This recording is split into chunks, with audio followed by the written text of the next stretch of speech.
Why have I been with Asset School or on the board of Asset School for 28 years?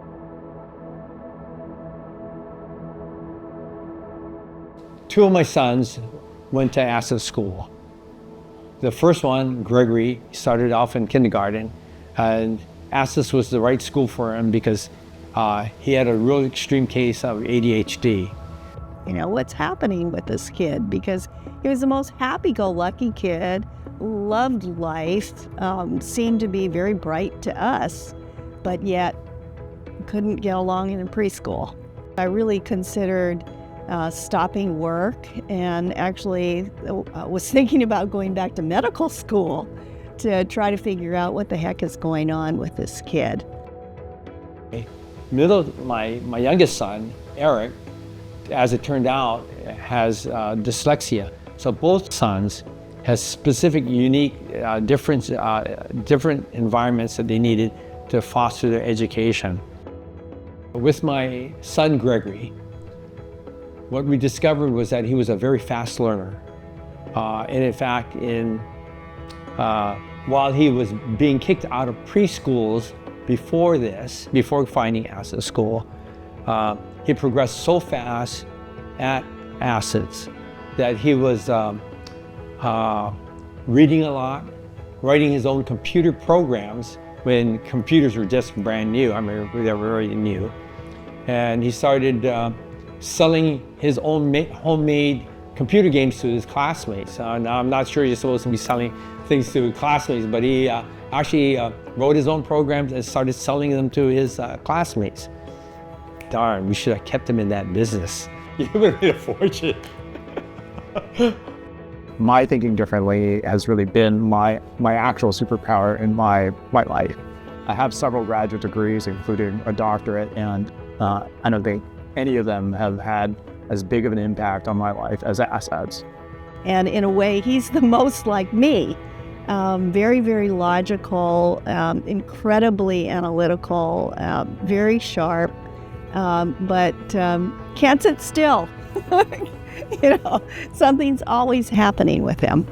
But it was Sandy Tadaki who really identified the fact that our youngest son, our number 3, was dyslexic. And if it hadn't been for Asset School picking up the fact that he was dyslexic as a kindergartner, I think he would have been negatively impacted in his learning cycle, because one, a public school or another private school would not have picked up the fact that he was dyslexic, and therefore not have provided him the proper coaching skills, teaching skills to be able to foster a great learning experience.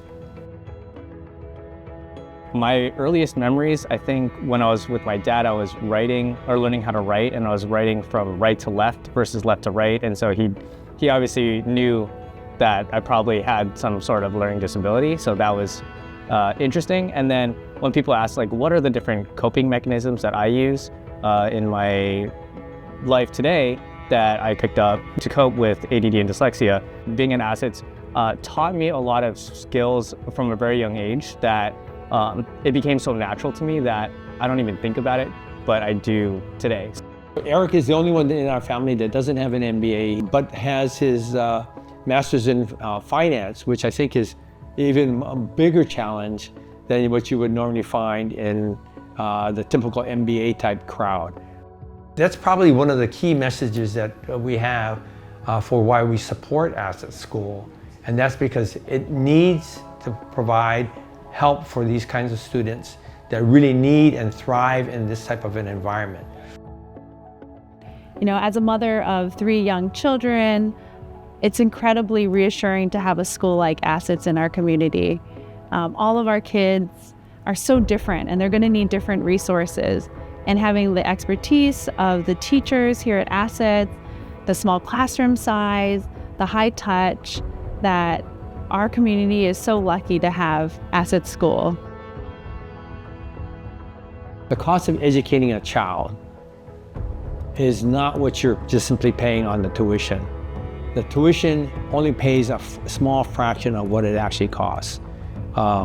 It helps to pay for the teachers' salaries, the administration, the electric bills, but it really doesn't pay for things like the physical facilities, the buildings.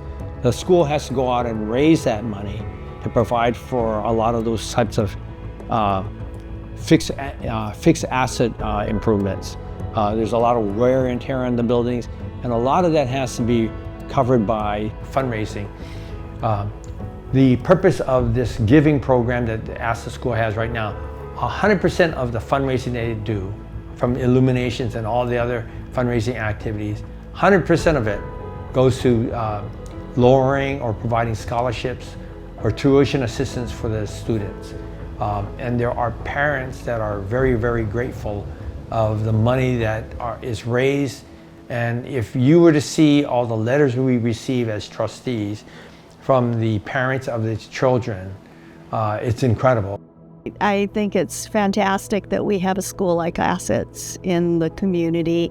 And both Russell and I know executives who would not come to Hawaii unless we had a school like ASSETS that could take care of their kids.